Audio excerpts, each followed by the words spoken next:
The Defiance dropped out of hyperspace with a flash of blue light. Captain stood on the bridge and watched as the massive space station called Nexus Prime appeared before them. It was the largest thing humanity had ever seen. The station stretched across thousands of kilometers, covered with lights and docking ports and the ships of 100 different species. "We have arrived," Lieutenant Park said from his station. "Nexus Prime is hailing us." Captain nodded. She was a small woman with short black hair and calm eyes that had seen too many battles.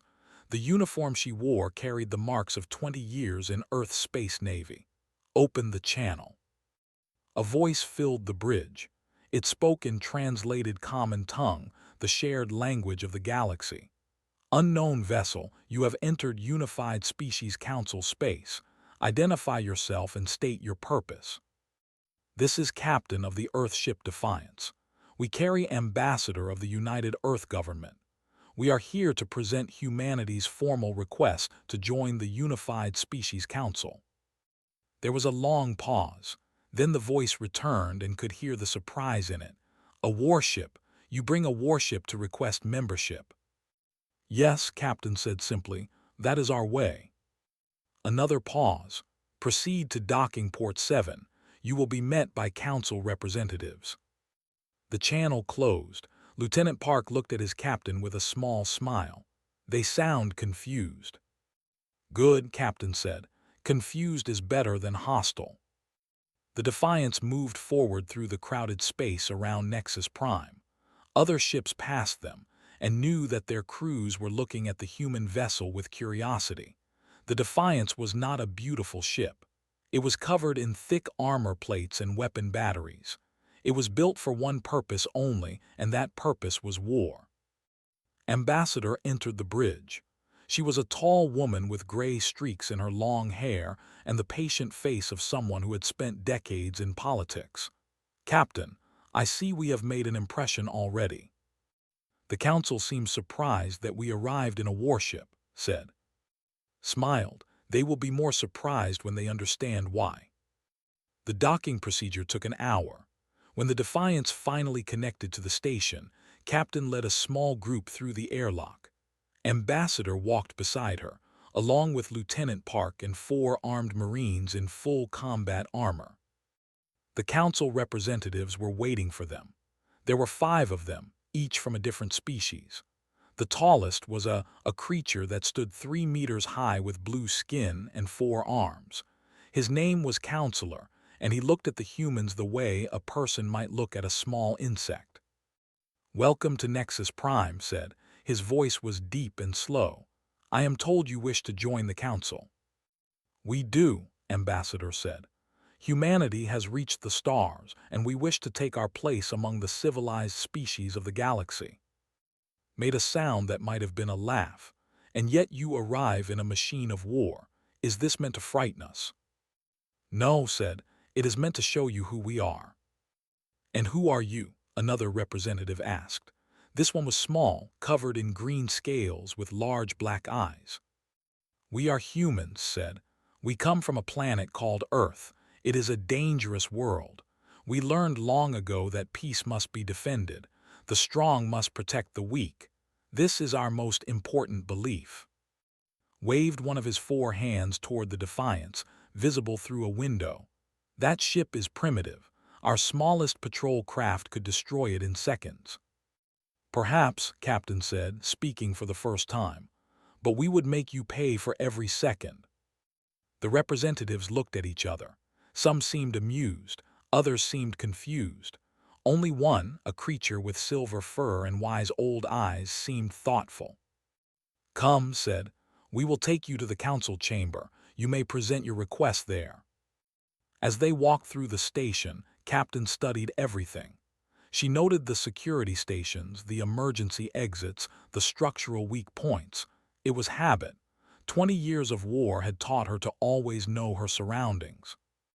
Lieutenant Park walked close to her. "Captain," he said quietly, "I am getting strange readings from the edge of the system." Looked at him. "What kind of readings?" "Energy signatures, very faint, but they are growing stronger." "How many?" Park checked his face became pale. Hundreds, maybe thousands. Felt a cold feeling in her stomach. Keep monitoring, tell no one else yet. The council chamber was a vast circular room filled with representatives from dozens of species.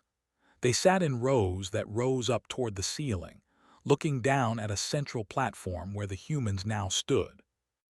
Ambassador spoke for nearly an hour. She told them about Earth, about human history, about their wars and their achievements. She explained humanity's desire for peace and their willingness to fight for it. When she finished, stood. "We have heard your words. They are interesting but not impressive. Humanity is young. You have been in space for less than 2 centuries. They have ruled the stars for 50,000 years. What can humans offer us?" Friendship, said. Alliance, the strength of a species that never gives up. "We do not need your strength," said. "The Council has kept peace in this galaxy for 10,000 years. We have no enemies. We need no warriors." Watched the exchange with growing worry. On her personal communicator, Park had sent an update. The energy signatures were now in the thousands. They were moving toward Nexus Prime. "I ask permission to speak," said. The chamber fell silent, looked annoyed. Military officers do not address the council. "Then I ask as a concerned guest," said. "My ship has detected unusual energy signatures approaching this system. Thousands of them. I believe you may be in danger." Laughed. The sound echoed through the chamber and other representatives joined him. "Danger? Here. You humans are either fools or liars. Nothing threatens Nexus Prime. Nothing has threatened the Council for 10,000 years. 10,000 years is a long time," said. "Long enough for old enemies to return." The laughter stopped, eyes narrowed. "What do you know of our old enemies?" "Nothing," admitted. "But I know what my sensors tell me. Something is coming, something big." Turned to the other representatives. "The humans try to make themselves important by creating fear. This is a common tactic of primitive species. We should not listen." The silver-furred creature spoke. "Perhaps we should at least examine their sensor data." "There is no need," said. "Our own sensors detect nothing. The human equipment is clearly faulty." Captain felt the cold feeling in her stomach grow stronger. She looked at Ambassador, who gave a small nod. "We understand," said. "We will not push this matter, but we ask that you remain alert." "The Council needs no advice from humans," said. "This meeting is concluded. Your request for membership will be considered." As the humans left the chamber, Lieutenant Park fell into step beside. "The signatures have again," he said. "Captain, I think they will arrive within hours." Nodded, returned to the ship, full combat readiness, and send a message to Earth. What should it say? Looked back at the council chamber, at the representatives who had laughed at her warning.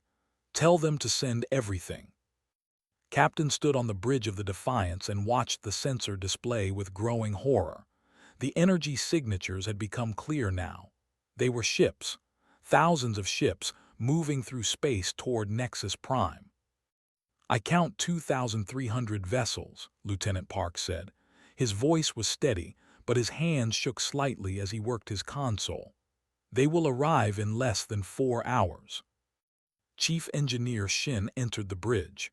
He was an older man with gray hair and oil stains on his uniform. He had kept the Defiance running through battles that should have killed them all. "Captain, all systems are at full power. We are as ready as we can be." "Thank you," Shin said. "How long can we fight?" Shin hesitated. "Against those numbers, minutes, maybe less." Nodded. She had expected that answer. "Ambassador is requesting an emergency session with the Council. We will try one more time to warn them." The Council chamber was less crowded than before. Many representatives had left, returning to their own sections of the station or their ships, but was still there, sitting in his elevated seat and looking down at the humans with obvious annoyance. "You waste our time," said. "We examined your data. Our scientists say it is corrupted. Sensor ghosts, nothing more." Then explain what my eyes can see, Captain said. She held up her and projected an image into the air. It showed the approaching fleet, dark shapes against the stars. These are not ghosts. These are ships, warships. The chamber became quiet. Representatives leaned forward, studying the image. The silver-furred creature spoke. The configuration is familiar. It reminds me of old records. What records? Ambassador asked. The Devourer swarm, the creature said. His voice was soft with fear. But that is impossible. They were destroyed 10,000 years ago. Made a dismissive gesture. A legend, a story to frighten children. The Devourers were never real. They were real, the silver-furred one said. I have studied the old texts. They nearly destroyed everything. It took the combined fleets of 100 species to defeat them. And they were defeated, said. If they ever existed at all, these ships are probably pirates or smugglers. Our defense platforms will handle them easily. Captain stepped forward. Counselor, I have fought in wars since I was 20 years old. I have seen enemies try to surprise us, to overwhelm us, to destroy us. And I tell you now with absolute certainty that what is coming is not pirates. It is an invasion force. If you do not evacuate this station, everyone here will die. The chamber erupted in noise. Representatives shouted at each other in languages that the translators could not handle. Slammed his hand on his console and the noise stopped. Enough, he said. The human captain is hysterical. Her primitive species has never seen the power of council technology. We have defense platforms that can destroy entire fleets. We have shields that can withstand any weapon. We are not afraid of ghosts and legends. Ambassador took a deep breath. Then at least prepare. Raise your shields, arm your weapons. If we are wrong, you lose nothing. If we are right, you save millions of lives. Considered this. For a moment, thought he might listen. Then he shook his head. To prepare for war when there is no war would cause panic. The people of this station trust the council to protect them. We will not betray that trust by acting on the fears of humans. You will not betray their trust by saving their lives, said. Stood, this session is over. Return to your ship and wait for our decision on your membership application. If you cause more trouble, you will be asked to leave. The humans left the chamber in silence. In the corridor, Ambassador touched his arm. What do we do now? We prepare, said. We cannot make them listen, but we can be ready when the truth arrives. They returned to the Defiance. The ship hummed with activity as crew members moved to their battle stations, walked through the corridors, speaking to her people, checking their readiness. In the engine room, Chief Engineer Shin was making final adjustments to the reactor. I have increased power output by 12%, he said. It will burn out the coils in a few hours, but for those hours, we will have more speed and stronger shields. Good work, said. What about weapons? All batteries are loaded and ready. Missiles are armed. The main cannon is at full charge. Put her hand on Shin's shoulder. Whatever happens, it has been an honor to serve with you. Shin smiled. We are not dead yet, Captain. On the bridge, Lieutenant Park was monitoring the approaching fleet. They have increased speed, he said. Arrival time is now less than 2 hours. Sat in her command chair and studied the tactical display. The enemy fleet was vast, spread across millions of kilometers. In the center, she could see larger ships, probably command vessels. Around them were thousands of smaller craft, fighters and bombers and assault ships. They are organized, she said. This is not a random swarm. This is a military force with commanders and tactics. What do we do? Park asked. Was quiet for a long moment. Then she opened a channel to the entire ship. All hands, this is the captain. In less than 2 hours, an enemy fleet will arrive at this station. The council does not believe us. They will not prepare. When the attack begins, they will be helpless.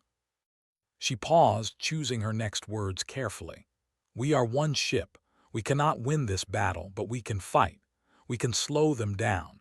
We can give the people of this station time to escape. That is what we will do. We will stand between the darkness and the innocent, and we will not move. This is what humans do. This is why we came here in a warship." She closed the channel and looked at her bridge crew. They were afraid. She could see it in their eyes, but they were also ready. "Lieutenant Park," she said, "send one more message to Earth. Tell them what is happening. Tell them to send help as fast as possible." "Yes, Captain." An hour passed, then another. The enemy fleet grew closer on the sensors, a wall of death moving through space. And then, with a flash of light that was visible through the first ships arrived. They were unlike anything the humans had ever seen. Black vessels covered in strange patterns, with weapons that glowed with red energy. They came out of hyperspace in perfect formation and immediately began to fire. The Council's defense platforms, the mighty weapons that had trusted to protect them, lasted exactly 43 minutes. One by one, they exploded under the Devourer assault, filling space with fire and debris. Alarms began to sound throughout Nexus Prime, could hear them through the hull of her ship. Finally, the Council understood. Finally, they were afraid. On her, she watched transport ships begin to launch from the station. Thousands of them, carrying millions of people, trying to escape the coming death. And she watched the Devourer ships turn toward those transports, weapons charging. "No," she said softly, then louder. "Number Lieutenant Park, all ahead full. Take us between the enemy and those transports." "Captain, we cannot survive that." "I know," said, "do it anyway." The Defiance moved forward, alone, into the heart of the enemy fleet. The Defiance shook as enemy fire struck its hull. Captain gripped her chair and watched the fill with explosions and weapons fire. All around her ship, the Devourer fleet pressed forward, thousands of dark vessels moving like hungry animals toward their prey. "Shields at 70%, Lieutenant Park reported. His voice was calm despite the chaos. "Enemy vessels are targeting us now. They see us as a threat." "Good," said. "Every ship that shoots at us is not shooting at the transports. Keep us between them and the civilians." The Defiance fired back with everything it had. Missiles streaked through space and struck enemy ships, tearing them apart. The main cannon spoke with thunder, and each shot destroyed or damaged a Devourer vessel. But for every ship they killed, 10 more took its place. "Enemy vessel on collision course," Park said. "Impact in 30 seconds. Evasive action. Fire all forward weapons." The Defiance turned hard, its engines screaming with effort. The enemy vessel exploded under concentrated fire, but fragments struck the human ship and tore through the outer hull. "Hull breach on Deck 7, Chief Engineer Shin reported from the engine room. "Emergency seals are holding." Could see the transport ships escaping.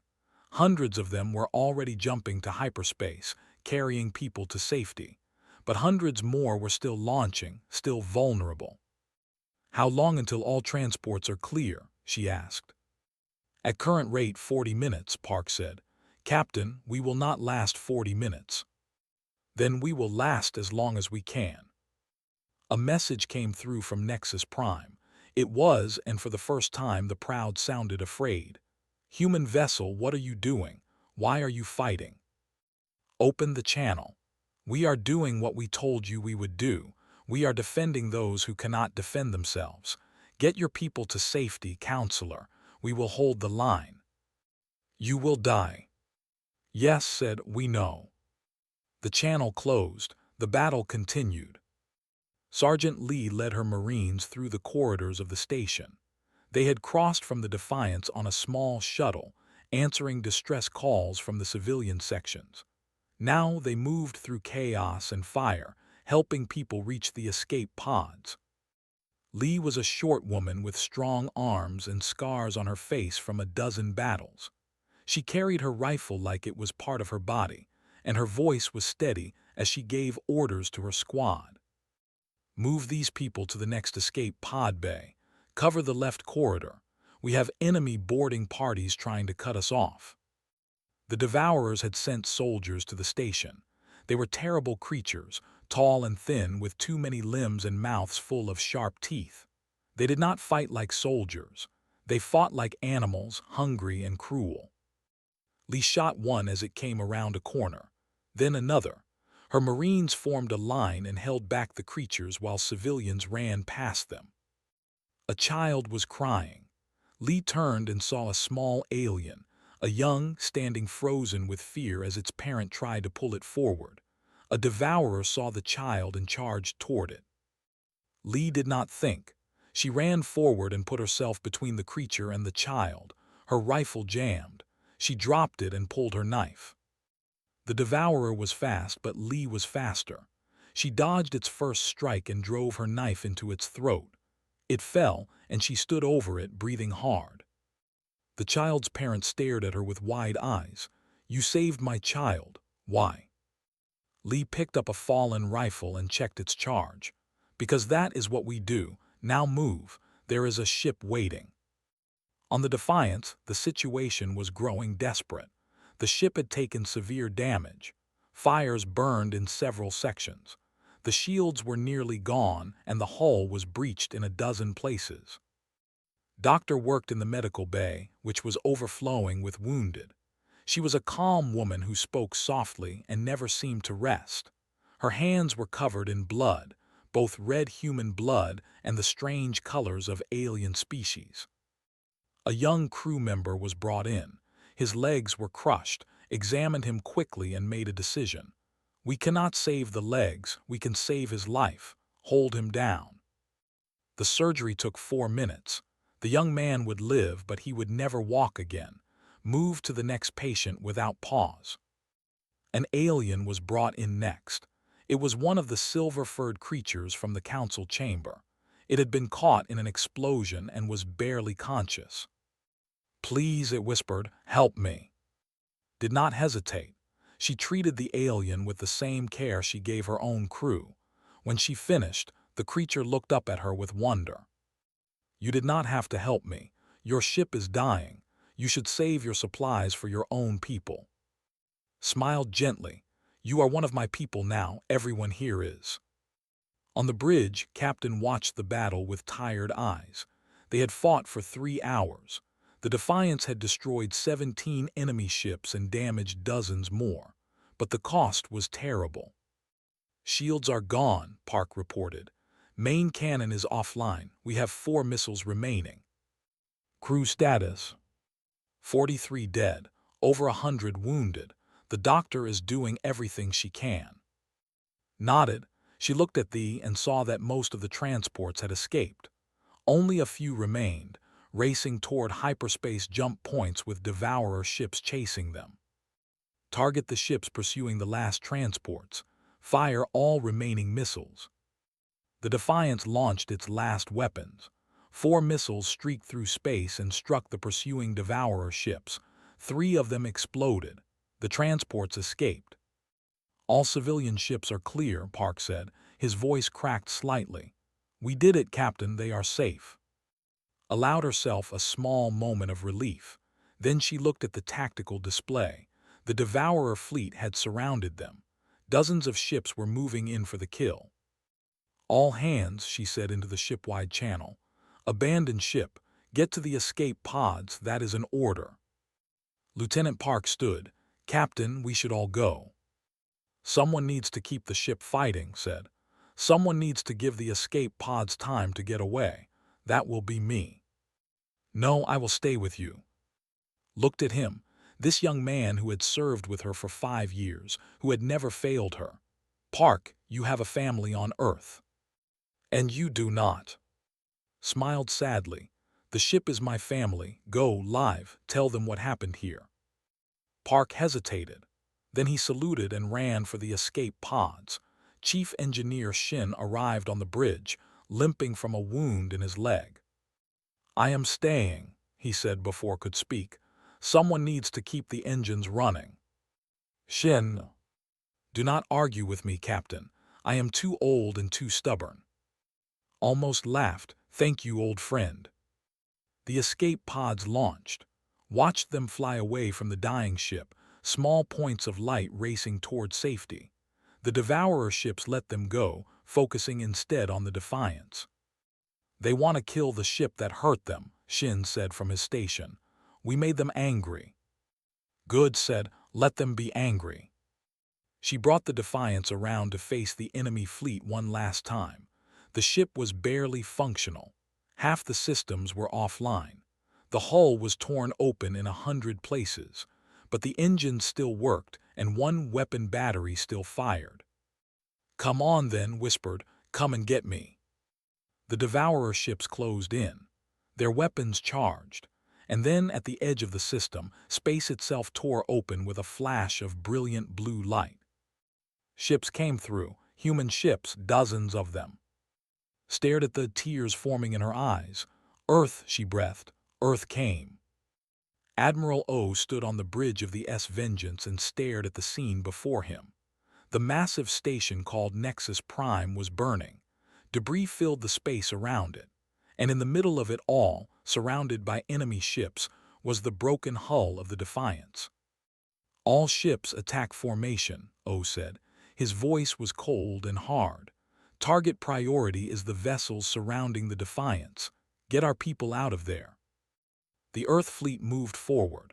47 warships, every combat-capable vessel that humanity could send. They had traveled for 3 days at maximum speed, burning out engines and pushing reactors to their limits. And now they were here. "Admiral, the Defiance is still transmitting," Lieutenant Commander Sora reported from her station. "Life signs detected. The captain is alive. Get a rescue shuttle to her immediately. All other ships, engage the enemy." The battle began again. Admiral O was an older man with gray hair and a face like stone. He had commanded Earth's Navy for 15 years. He had fought pirates and rebels and creatures from dark worlds, but he had never seen anything like the Devourer fleet. "Count the enemy ships," he ordered. "Approximately 1,800 remain," said. "They lost over 500 in the initial assault. The Defiance killed 17 by itself." 17. O shook his head slowly. "One ship against thousands and they killed 17. Captain is a remarkable woman."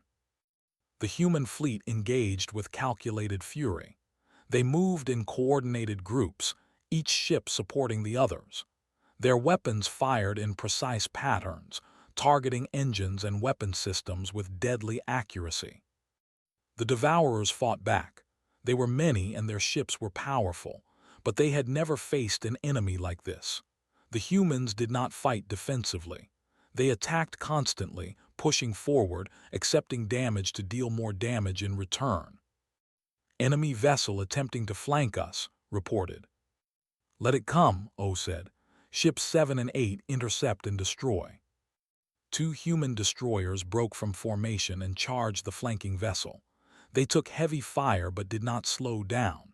At close range, they opened up with everything they had. The Devourer ship exploded, taking both destroyers with it.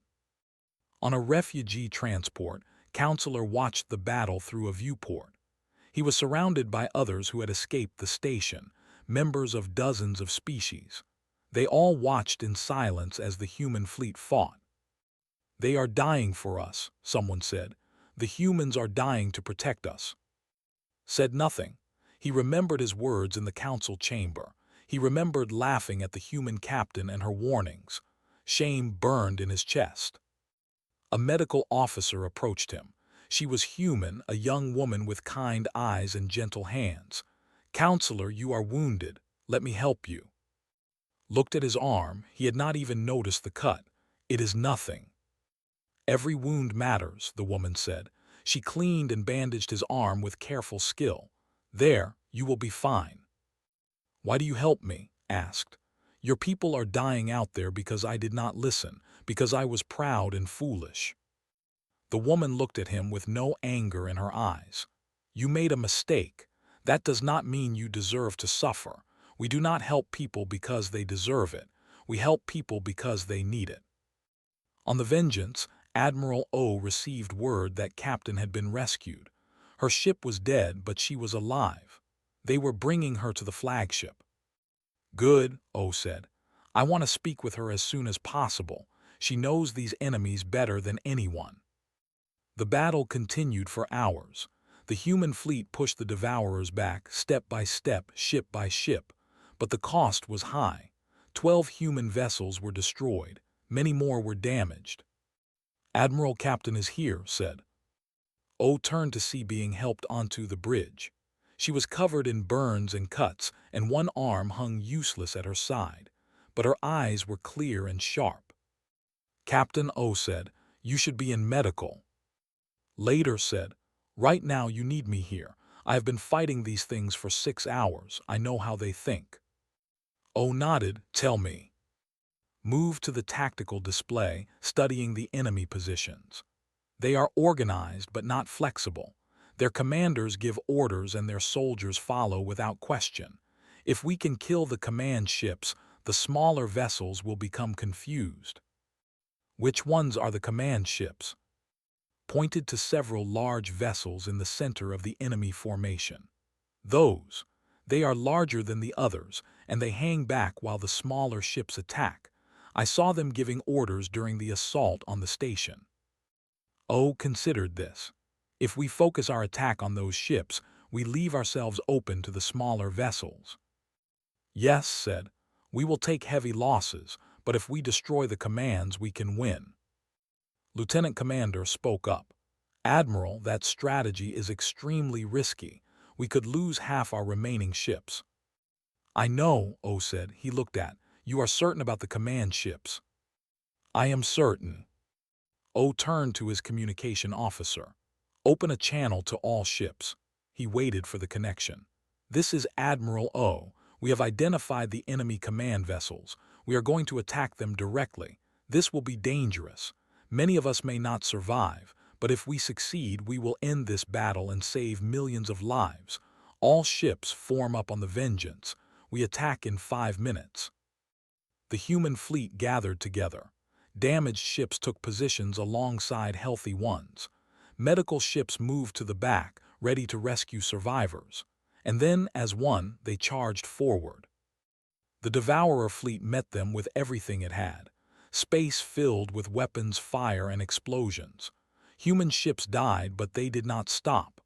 They pushed through the enemy formation, taking terrible punishment, dealing worse in return. The Vengeance led the way. Its shields failed. Its hull was torn open, but it kept firing, kept moving, kept fighting. Admiral O stood on the bridge as fires burned around him, giving orders with calm precision. Target the first command ship. All forward weapons fire. The Vengeance and the ships around it concentrated their fire on a single massive Devourer vessel. For a long moment, nothing happened. Then the enemy ship's shields collapsed, and human missiles tore through its hull. It exploded in a ball of fire that lit up the entire battlefield. First command ship destroyed, reported. Enemy smaller vessels in that sector are showing confusion. Good, O said. Target the next one. One by one, the command ships fell, and as they died, the Devourer fleet began to fall apart. Ships that had fought with perfect coordination now moved randomly, attacking without strategy. Some tried to flee. Others charged blindly at the human fleet. Captain watched with exhausted satisfaction. They cannot think for themselves. Without commanders, they are just animals. Then let us finish this, O said. All ships pursue and destroy. No enemy leaves this system alive. The battle became a hunt. Human ships chased down fleeing Devourer vessels, destroying them one by one. Medical ships moved through the debris, rescuing survivors from both sides. By the time the last enemy vessel died, the human fleet had lost 19 ships. But they had won. Admiral O sat heavily in his chair. The bridge was filled with smoke and the sounds of damage control teams. Around him, his crew worked to keep the ship alive. Send a message to Earth, he said. Tell them we have won. The Devourer fleet is destroyed. Nexus Prime is secured. stood beside him looking at the stars were visible again, no longer hidden by enemy ships. "It is not over," she said quietly. "What do you mean?" "The Devourers did not come from nowhere. They have a home somewhere. More ships, more soldiers. This was just the beginning." O nodded slowly. "Then we will be ready. Earth will be ready. We always have been." Almost smiled. "That is why we sent a warship to ask for peace." "Yes," O said, "so everyone would understand. Humanity hopes for the best, but we always prepare for the worst." 1 month had passed since the Battle of Nexus Prime. The station was still being repaired. Whole sections remained dark and empty, filled with debris and memories of the dead. But life had returned. Ships came and went. People walked the corridors.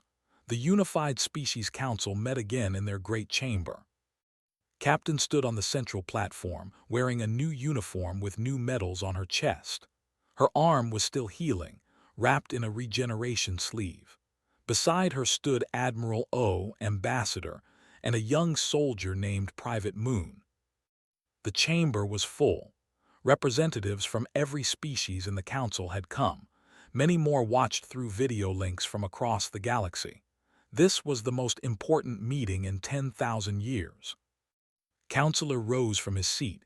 He looked different now, older, tired.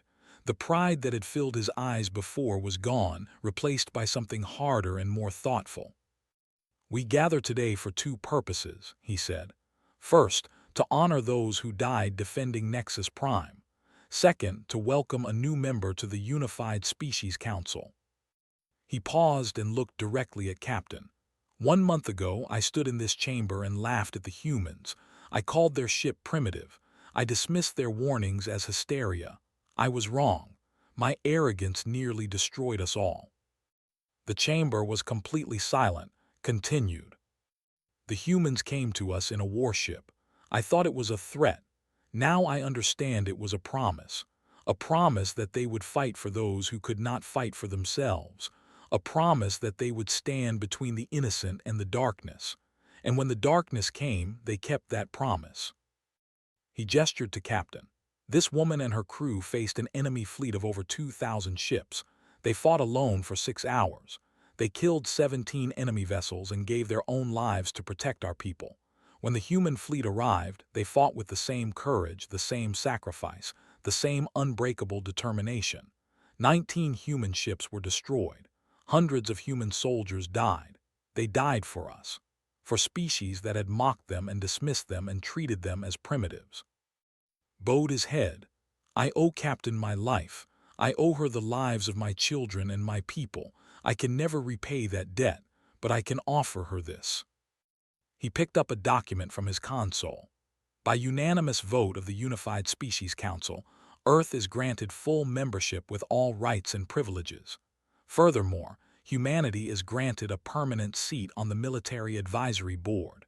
From this day forward, human warships will patrol our borders. Human soldiers will train our forces. Human wisdom will guide our defense." A wave of applause filled the chamber, felt tears forming in her eyes. She blinked them away and stood straight. Ambassador stepped forward. "On behalf of Earth, I accept this honor. We did not fight for membership or recognition. We fought because it was right. We fought because that is who we are. But we are grateful for your trust, and we will work hard to earn it every day." The applause continued. When it finally faded, Admiral O spoke. "We have captured Devourer data during the battle. We now know where they came from.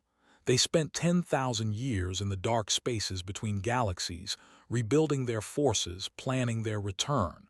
They expected to find weak prey. They found us instead." He looked around the chamber. "More Devourers exist. They will come again. When they do, we will be ready. Not just humans, all of us together. That is how we will survive. That is how we will win." Private Moon stepped forward. She was young, barely 20 years old, with a round face and serious eyes. She had been chosen to speak for the ordinary soldiers who had fought and died at Nexus Prime. "I am just a private," she said.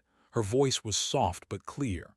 I do not know much about politics or history, but I know what I saw during the battle. I saw my friends die. I saw aliens who were scared and hurt and alone. And I saw humans help them, not because they were told to, not because they would be rewarded, but because they could not watch others suffer and do nothing. She paused, gathering her thoughts. That is what humans are. We are not the strongest species. We are not the oldest. Our technology is not the best, but we care. We care about people we have never met. We care about species we have never seen. When someone needs help, we help. When someone is in danger, we protect. That is our nature. That is what makes us human. She looked at the alien representatives surrounding her. My friends did not die for glory. They did not die for Earth or for the Council. They died because someone had to stand between the darkness and the light. They died so others could live. And if I had to make the same choice, I would make it again, every time, without hesitation. The chamber was silent for a long moment. Then, one by one, the representatives rose to their feet, and in dozens of other species, standing together, honoring the young human soldier and the truth she had spoken. 2 weeks later, Captain stood in a shipyard orbiting Earth. She was looking at her new command. It was a warship, larger and more powerful than the Defiance had ever been. Its armor gleamed in the sunlight. Its weapons were the most advanced humanity had ever built. Lieutenant Park stood beside her. He had survived the battle and been promoted to lieutenant commander. Chief Engineer Shin had survived too, though he walked with a cane now. She is beautiful, Park said. Nodded. What do they call her? Remember, Park said. So we never forget what happened at Nexus Prime, so we never forget why we fight. Walked to the viewport and looked at the ship. She thought about the Defiance and its crew. She thought about the 17 enemy ships they had destroyed and the lives they had saved. She thought about, and his apology, about Private Moon and her speech, about all the species across the galaxy who now look to humanity for protection. We carry a heavy responsibility, she said. The Council trusts us to defend them. We cannot fail. We will not fail, Park said. That is not who we are. Almost smiled. No, it is not. Far across the galaxy, on a dozen different worlds, beings of every shape and size looked up at the stars. They had heard the stories of Nexus Prime. They had seen the videos of human ships charging into impossible battles. They had watched the young private speak about her fallen friends. And for the first time in 10,000 years, they felt safe, not because the devourers were gone, not because the danger had passed, but because somewhere out there, human warships were keeping watch. Human soldiers were standing ready. Human hearts were beating with the determination to protect those who could not protect themselves. The warship Remember launched from Earth orbit with Captain in command. It joined a fleet of human vessels patrolling the borders of civilized space. They moved through the darkness between stars, watching, waiting, preparing. On the bridge, looked at the universe stretched out before her, vast and beautiful and full of dangers. She thought about the Council's original reaction to her arrival in a warship. She thought about their laughter and their dismissal and their certainty that they needed no protection. Now they understood. The warship had never been a threat. It had been a warning to any creature that would harm the innocent, a warning that humanity was watching, a warning that said, simply and clearly, that Earth would fight. And if the devourers came again, if any enemy came, they would find humanity waiting, ready, determined, unbreakable. The warning had been delivered. Now the galaxy would learn what it meant.